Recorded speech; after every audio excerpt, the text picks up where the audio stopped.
man agad mahuhuli.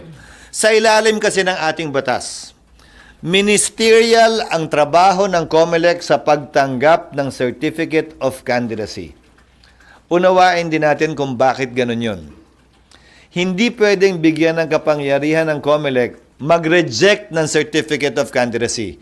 Dahil baka magamit ng sino mang administrasyon yan na pigilan mag-file yung mga kalaban nila sa politika. Pagsasabihan ng COMELEC na huwag yung tanggapin to o gagawa ng rason ng COMELEC hanggang matapos yung deadline para hindi tanggapin yung Certificate of Candidacy. So maliwanag sa ating batas at sa palagay ko hindi dapat baguhin yon na ministerial ang pagtanggap ng Certificates of Candidacy sa anumang pwestong tatakbuhan sa darating na eleksyon.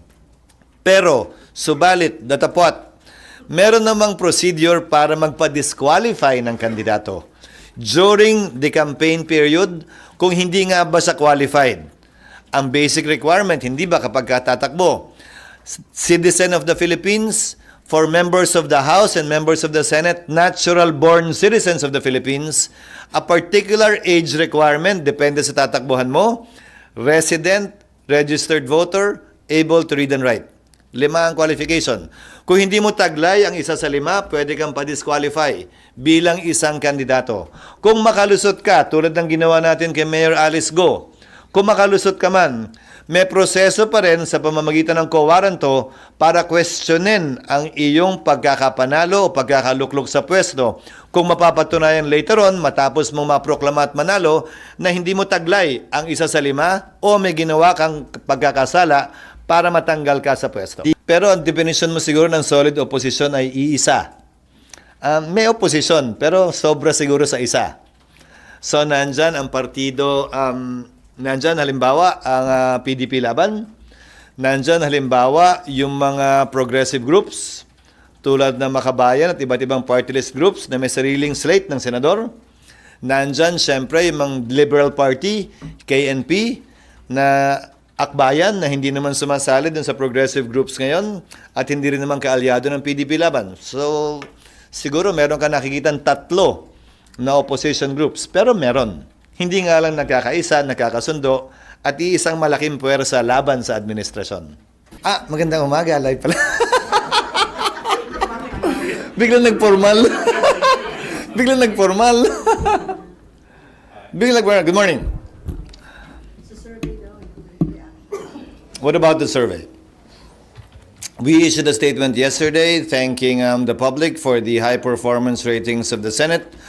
Pero sabi ko nga, hindi ito isang tao lamang, ito ay bugso ng ambagan at ambag ng bawat isang senador na nagbuhos, naggugol na maraming oras, nagsunog ng kilay, ika nga, para magampanan yung aming trabaho dito. Kabilang siyempre, yung masisipag din naming staff dito sa Senado. Rason kung bakit nakapagpasa kami ng humigit kumulang 140 panukalang batas, mahigit kalahati ay national, kalahati ay kulang-kulang kalahati ay local, at sa lahat ng ito, ang average, kumbaga kung i-divide nyo, yung 26 session days namin sa bilang ng batas na napasa, humigit kumulang 5 bill ang amin na ipapasa kada session day.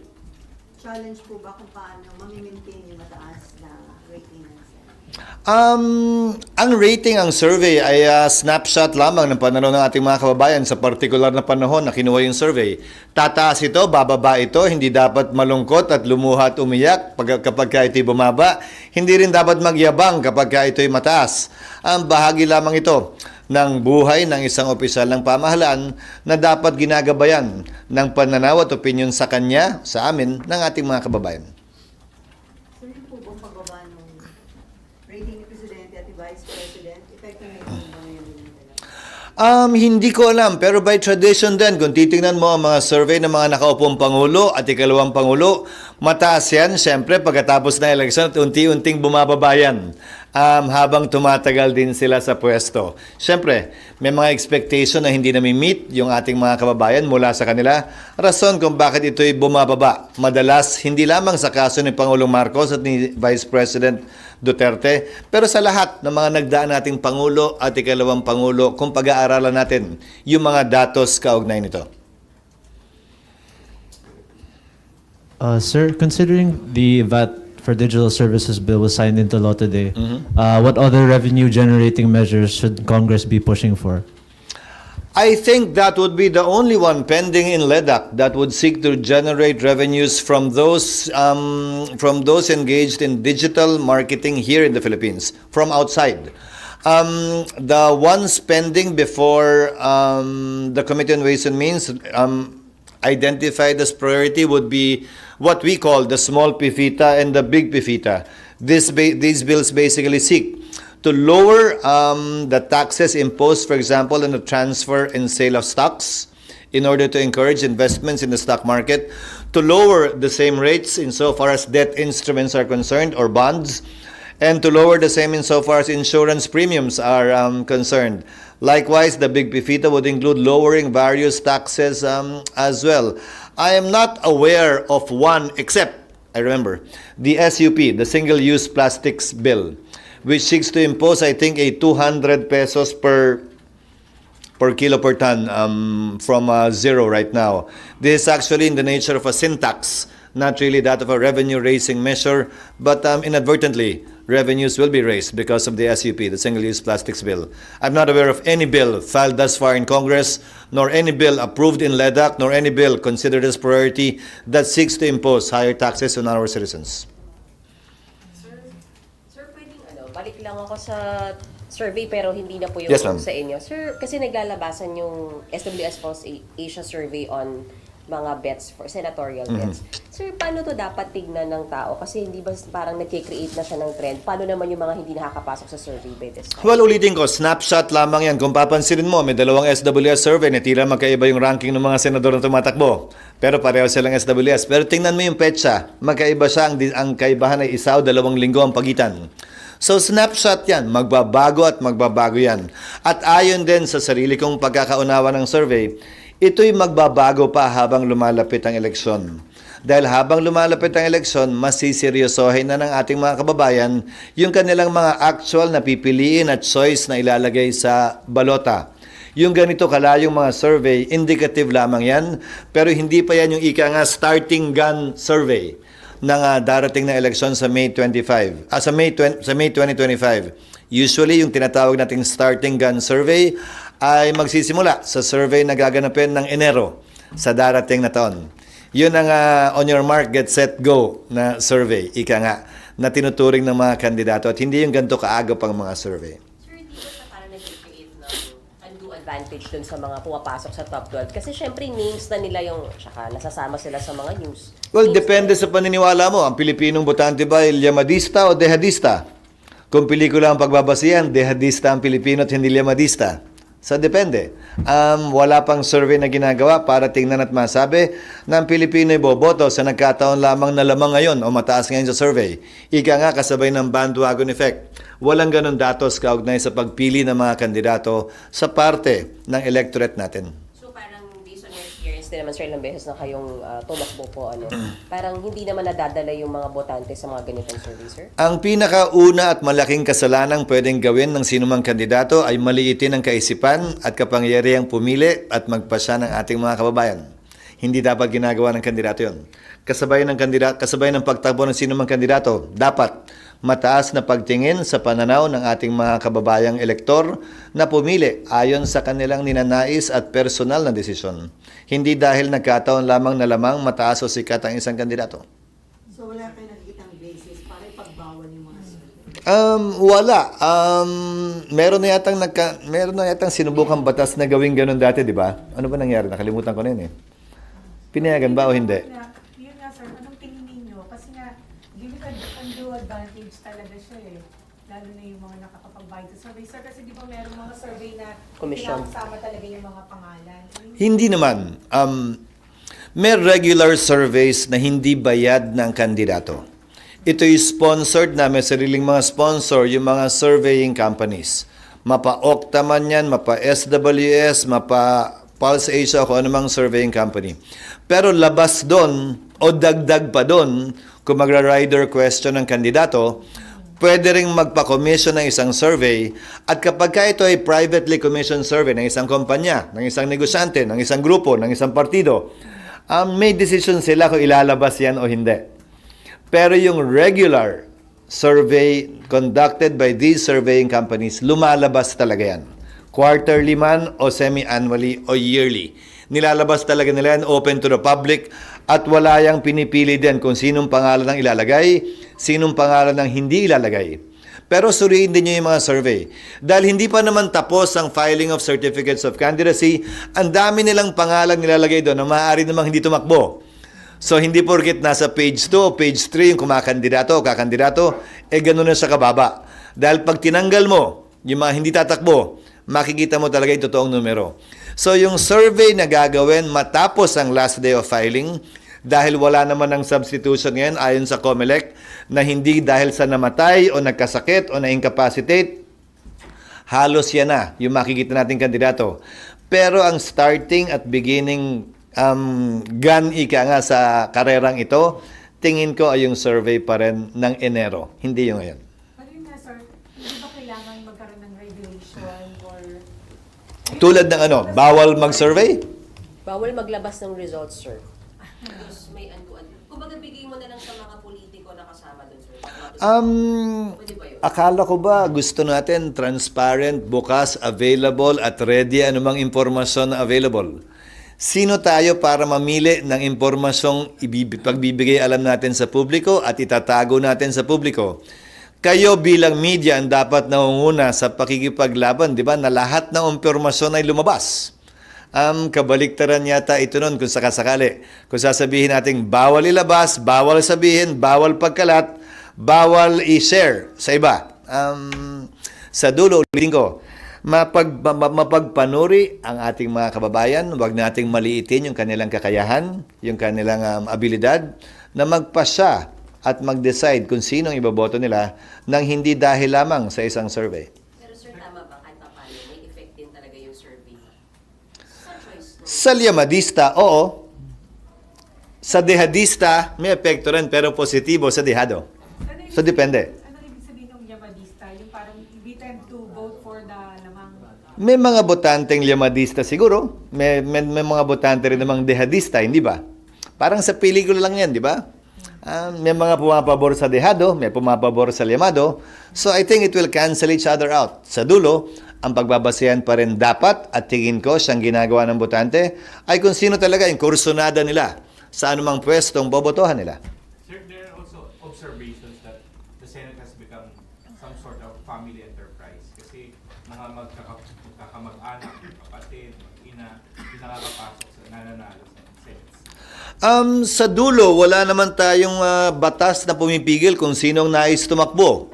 Wala rin namang limitasyon kung sinong pwedeng iboto o bawal iboto ng ating mga kababayan. Sa isang demokrasya, majority always wins. Na nagkakataon sila ang nananalo, ibig sabihin nun, sila yung gusto ng mas marami sa ating mga botante. Hindi mo naman pwedeng sabihin na porkit may kamag-anak sa Senado ngayon, hindi nila alam yun. Akala nila una pa lang yun sa Senado. Again, hindi mo pwedeng i-assume na hindi alam at mga botante kaugnay sa kanyang pagpapasya.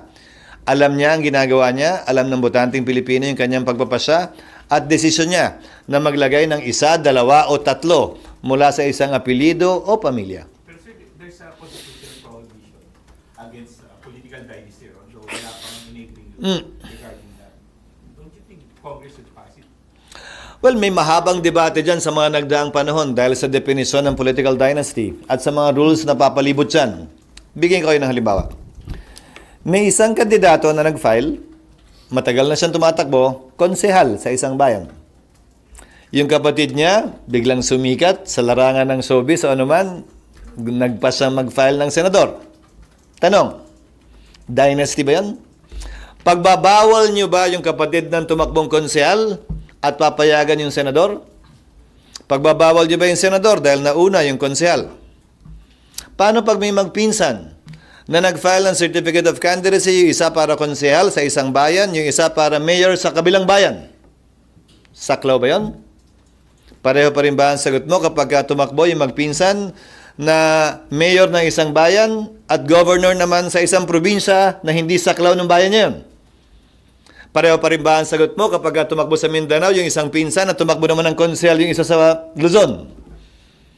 Paano kung may gustong iboto ang mga kababayan nating presidente na sikat, na gusto nating lahat?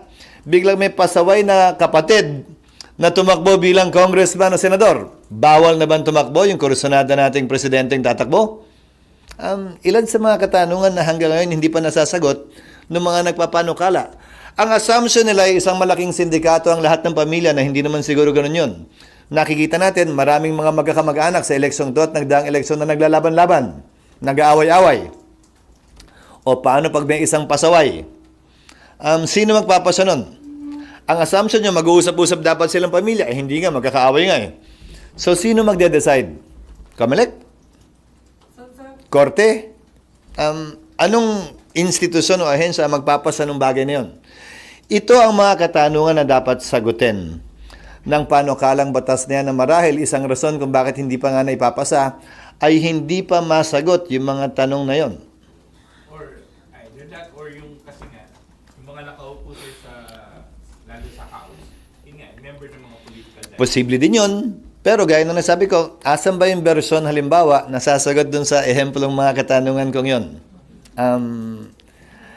You have to take whatever it is I say with a grain of salt because I took over from my dad's former seat at the House of Representatives. Although I am the first last-named Escudero in the Senate. Sir, Yes. doon sa mga binanggit ninyo dahil dyan, hindi nyo nakikita na maisa sa batas. Hindi naman, hindi ko palang nakikita yung version. Ang sinabi ko na ang posisyon ko sa anti-dynasty. Dahil produkto ako niyan, hindi ko haharangin yan. Kung kailangan ng boto ko para mapasayan, boboto ko dahil laban naman yun sa interes ko. Na makikialam ako sa pagbalangkas niyan ay klarong kaso ng conflict of interest. Rason para hindi ko dapat panghimasukan maliban na lamang ko ang boto ko ay kinakailangan para mapasayan. In which case, that will be a vote against interest, which is allowed by our laws and the Constitution. Pangalawa, again, magandang matanong dun sa mga naniniwala at nagsusulungan nito, anong solusyon sa ganong klaseng mga sitwasyon para mapatupad na natin yan? Pero sir, habang wala pang anti-dynasty law, hindi ba out of delicadeza? Parang sobra naman kung, let's say, Senate, okay lang siguro may magkapatid, pero kung tatlong magkakapatid, hindi ba sobra na yun? Hindi para sa akin na pagdesisyonan yan. Para sa ating lahat na pagpasahan yan pagdating ng araw ng eleksyon. Kung iboboto ba natin sila dahil dito o hindi natin sila iboboto dahil sa rason ding yan. Kinopya lamang natin ang ating demokrasya sa Amerika. Doon natin halos kinopya ang ating saligang batas at Republican system. Wala silang ganong klaseng provision sa batas nila, kaugnay ng dynasty. Buong tiwala binibigay nila sa kanilang mga botante para magpasya at piliin kung sinong nais nilang manilbihan sa anumang pwesto. Wala nga din silang term limits. Kasi nga buong tiwala nila sa electoral system nila, sa botante nila, sa sistema nila, na pipiliin ng tao kung ano yung makabubuti, nararapat at pinakatama para sa kanilang bansa. Kung saan ang eleksyon nila, tulad ng eleksyon natin, tigi-tigi sa lamang tayo ng boto. Pero sir, walang impact sa performance ng Senate kung magkakamag-anak na lang yung nakaupo dito.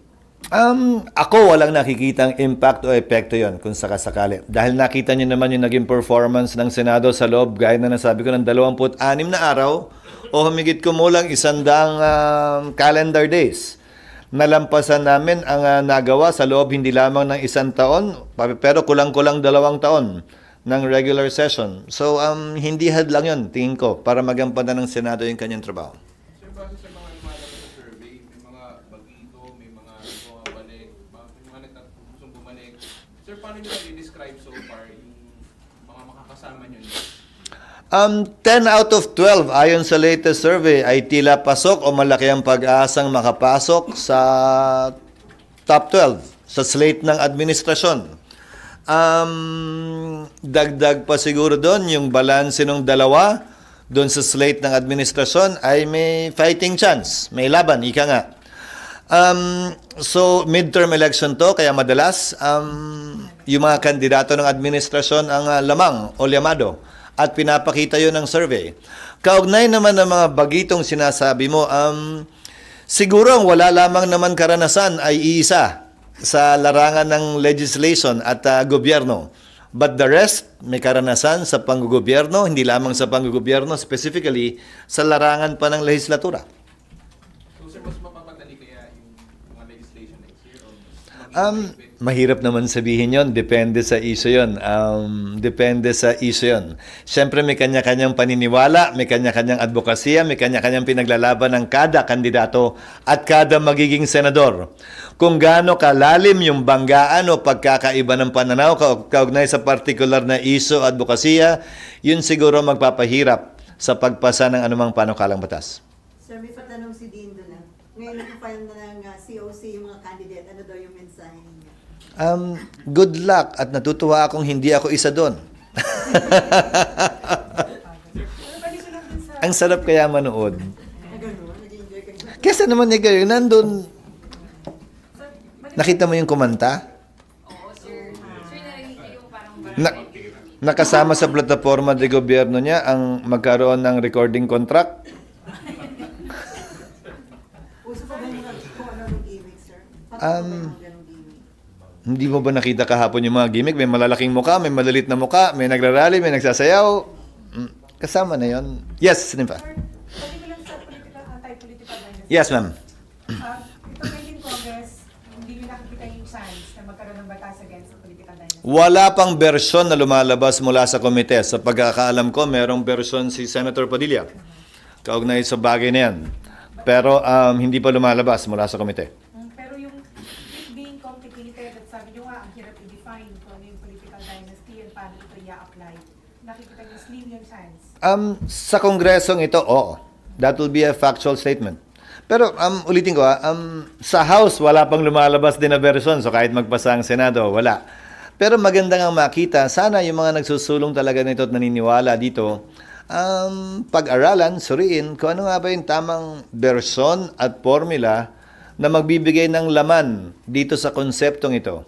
Dahil ang anti-dynasty, konsepto lamang na binitiwan sa saligang batas. Marahil, yan ang dahilan kung bakit konsepto lamang ang binanggit din sa saligang batas dahil sila mismo, nung nagdedebate sila, hindi pa nila kayang i-define at i-outline ano nga ba yung dapat na maging laman nun. Kaya ipinasa na lamang sa Kongreso. Pero sir, nasimula ito sa BARM, di ba? Oh, yung bar parliament, sir. Naumpisahan sa BARM tsaka sa SK. Diba? Naumpisahan sa BARM at sa SK, pero nakapartikular yon sa mga posisyon lang doon. Di ba? Unique eh. So within BARM. And So klaro na kapag ka may kandidato ang isang tiga-BARM sa pagkasenador, hindi saklaw yon. Di ba? Dahil hindi naman saklaw ng BARM law yung pagtakbo bilang Pangulo at Senador. Sa SK, limitado lang din yun sa kandidato ng SK. Pero pag sinasabi mo ang pangkalahatan, so hindi mo pwedeng sabihin walang batas na pinasa kaugnay ng anti-dynasty. Pero yung sa pangkalahatan, pinag-uusapan kasi natin Senador, wala pa kasi mahirap nga yung definition. Pero sa loob and within a particular territorial jurisdiction, Congress has passed a law on anti-dynasty sa BARM. For a particular sector or those running in a particular sector like SK, Congress has done that too. Pero sa pangkalahatan, hindi ganun kasimple dahil limitado yan sa sektor. Limitado yan sa geographic location. So siguro pwedeng yun ang simulan ng mga nagtutulak nito sa senador, sa congressman. Di ba? Pero paano na yung presidente na one-on-one? Hindi ba pwedeng may kamag-anak sang mayor? Hindi ba pwedeng may kamag-anak sang konsehal? Hindi ba pwedeng may kamag-anak sang congressman o governor? wala na talagang chance. Hindi ko nga alam. So, paano? Ano yung definition? So, within, baka pwede.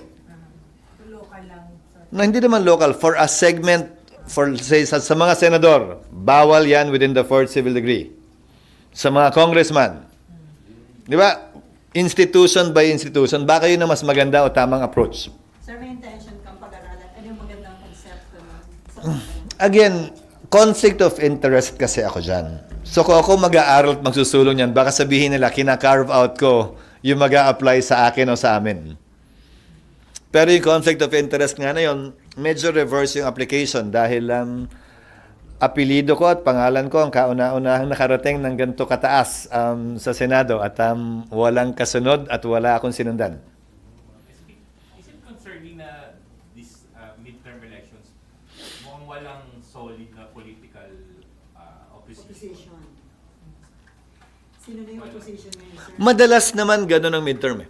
Maliban na lang kung may nangyaring matinding kaguluhan, matinding issue na tumama sa isang administrasyon, madalas naman, hindi ganon. Pero ang definition mo siguro ng solid opposition ay iisa. May opposition, pero sobra siguro sa isa.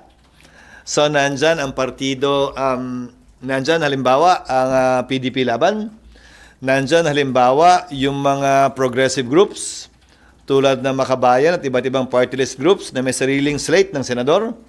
Nandyan, syempre, yung mga Liberal Party, KNP, na akbayan na hindi naman sumasali dun sa progressive groups ngayon at hindi rin naman kaalyado ng PDP Laban. So, siguro meron ka nakikitang 3 na opposition groups. Pero meron. Hindi nga lang nagkakaisa, nakakasundo, at iisang malaking puwersa laban sa administrasyon. Is it that concerning, lalo na midterms to? Hindi trabaho ng administrasyon, hindi ko rin trabaho na pag-isahin ng oposisyon. Bahala sila, desisyon nila yun, hindi ba?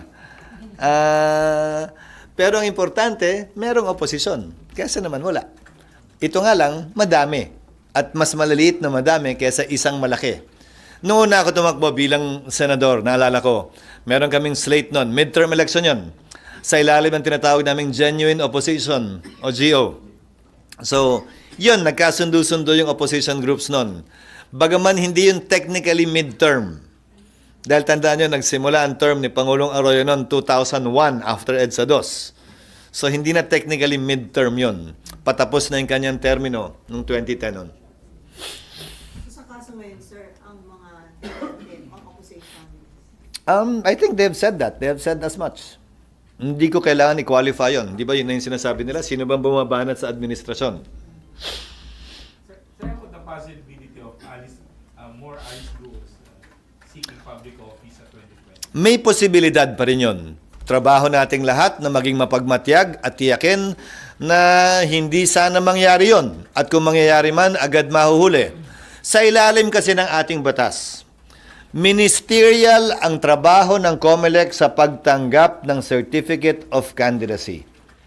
Unawain din natin kung bakit ganun yun. Hindi pwedeng bigyan ng kapangyarihan ng COMELEC mag-reject ng Certificate of Candidacy. Dahil baka magamit ng sino mang administrasyon yan na pigilan mag-file yung mga kalaban nila sa politika. Pagsasabihan ng COMELEC na huwag yung tanggapin to o gagawa ng rason ng COMELEC hanggang matapos yung deadline para hindi tanggapin yung Certificate of Candidacy. So maliwanag sa ating batas at sa palagay ko hindi dapat baguhin yon na ministerial ang pagtanggap ng Certificates of Candidacy sa anumang pwestong tatakbuhan sa darating na eleksyon. Pero, subalit, datapwat, meron namang procedure para magpa-disqualify ng kandidato during the campaign period kung hindi nga ba siya qualified.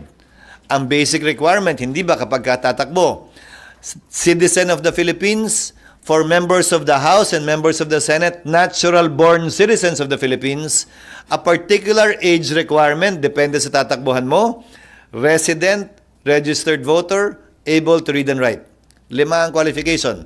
Kung hindi mo taglay ang isa sa 5, pwede kang pa-disqualify bilang isang kandidato.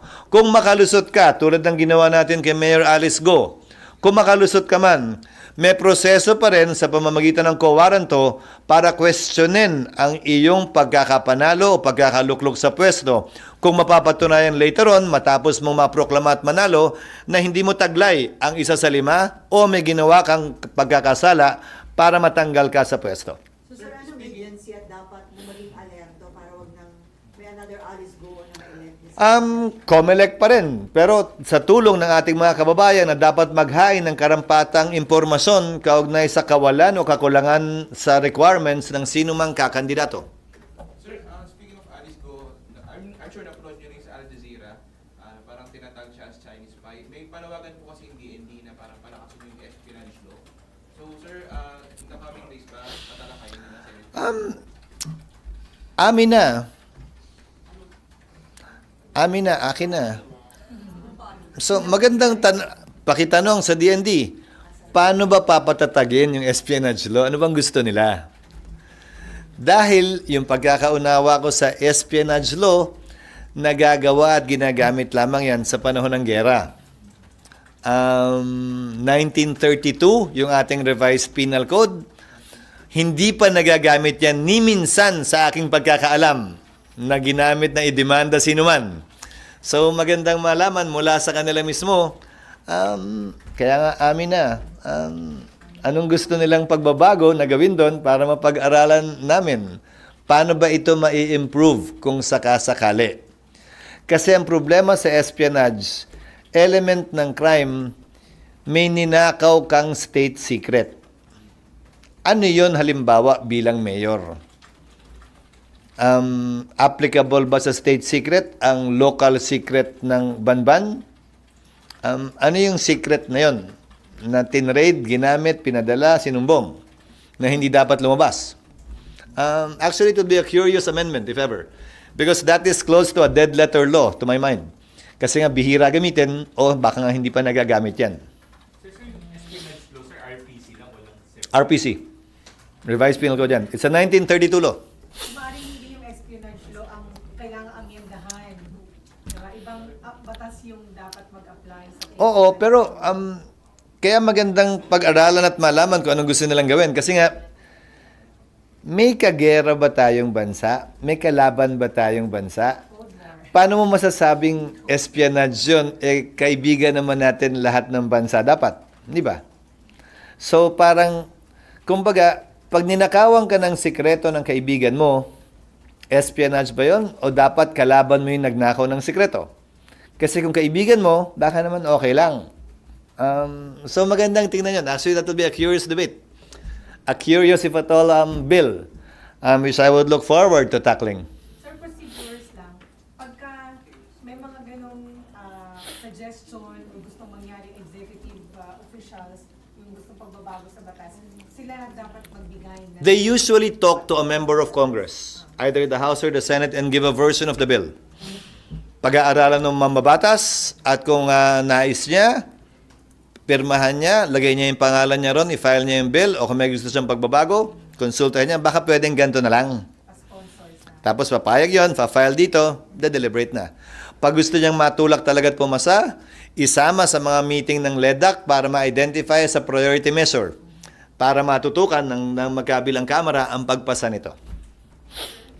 Yes, ma'am. Pwede pa rin daw po tumakbo si former Mayor Alice po. Kasi hindi pa naman final yung mga desisyon laban sa kanya, kabilang yung kanyang disqualification. Maraming mga politiko, incumbent man o natanggal sa pwesto, na pwede pa rin tumakbo dahil hindi pa final and executory yung mga desisyon laban sa kanila. Mag-a-apply lamang ang absolute perpetual disqualification na kabilang ng isang parusa kapag ka final and executory na yung desisyon. Hanggat hindi pa final and executory yon, pwede pa rin tumakbo yung mga kandidatong nasampahan ng kaso, natanggal sa pwesto, o na-disqualify. Supreme Court, no? Hanggang Supreme. Hindi, kung hindi na siya mag-apila, di ba? Or na-late siya sa pag-file, hindi naman kailangan umabot o dumating sa Korte Suprema. Basta't final and executory lang. Malay mo, nag-lapse yung period to appeal, hindi siya nakapag-appeal, naging final bigla. Malay mo, wala nang pambayad sa abogado, o tinigilan na, wala na siyang pakialam. So, naging final and executory din. Hindi kinakailangan umabot sa Korte Suprema. So challenge yun sa authorities para bilisan yung usad ng case against Buo para hindi na siya Well, hindi authorities. Challenge yan sa ating korte. Wag mo nang isama yung iba. Nagawa na ng pulis yung trabaho, na imbestigahan na niya. Nagawa na ng piskal yung trabaho, na ihain na yung kaso. Hindi ba? So, nasa kamay na yan ng husgado at korte na pagpasyahan yung mga issue tulad nito sa lalong madaling panahon. Sir, na-convict yung mga involved sa hazing kay Akio Castillo, pero kahit mataas na yung penalty niya, another hazing victim. So, ibig sabihin ba nun, hindi pa rin yung effect? Hindi porkit patuloy na nilalabag ang batas, hindi na epektibo yung batas. Hindi porkit may lumalabag sa batas, titigilan na natin magpasa ng batas. Sa 10 utos ng Diyos, di ba, thou shalt not kill, galing sa Diyos, nakaukit sa bato, hindi sinusunod ng tao nananatiling batas pa rin naman yun hanggang ngayon. So, ganun din siguro itong anti-hazing law. Hindi yan rason para mas taasan pa yung parusa. Wala nang mas mataas na parusa pang pwedeng igawad dyan. Siguro, ang hamon ay nasa mga otoridad na na ipatupad itong batas na ito at higit sa mga otoridad na kapulisan, sa mga school administrators, school heads, and institutions of higher learning na tiyakin na itong batas na ito ay naipapaliwanag sa lahat ng kanilang estudyante upang maiwasan na ito'y mangyari pang muli. Dahil madalas, ang nangyayari, look the other way lamang. Yung mga school officials and administrators, hindi lamang dahil wala naman silang nakikita sa pangkalabasan, pero dahil sila mismo ay mga miyembro din noong nagdaang panahon ng mga fraternity na ito. So sana, maging mas mapanuri, mapagmatsyag at maingat ang ating mga school officials and administrators kaugnay ng pagpapatupad ng anti-hazing law sa lahat ng fraternity at organization na ina-accredit nila sa kanilang mga paaralan. Kayo din po, fratman din kayo, di ba? Yep, Alpha Phi Beta. Pero yung culture na yun, may mawawala pa ba yun? Yung ganong klaseng violence. Ang tanging initiation na inattendan ko noon ay yung sarili ko. Wala akong ibang initiation na inattendan matapos nung oras kong yon. So, kung ang tanong mo ay kaya bang maalis yun, kaya bang matanggalan, sagot ko ay oo. Kahit walang intervention from... Baka kurot meron o ewan ko kung anong gagawin nila o papakainin ng sili, ewan ko. Ano? Noon? Oo. Hindi nga ako kinausap ng nanay at tatay ko ng 1 linggo. Kasi hindi daw nila ginagawa sa akin. Wag na, game. May mga karanasan sa nakaraan na wag mo nang alalahanin. Ikaw naman. Yes. Walang update sa new Senate building. Actually, dapat si Senator Cayetano magbibigay ng ulat. Diretso na sa inyo. Kaya lang nagkasakit. Walang kinalaman dun sa huling araw. Nagkasakit siya.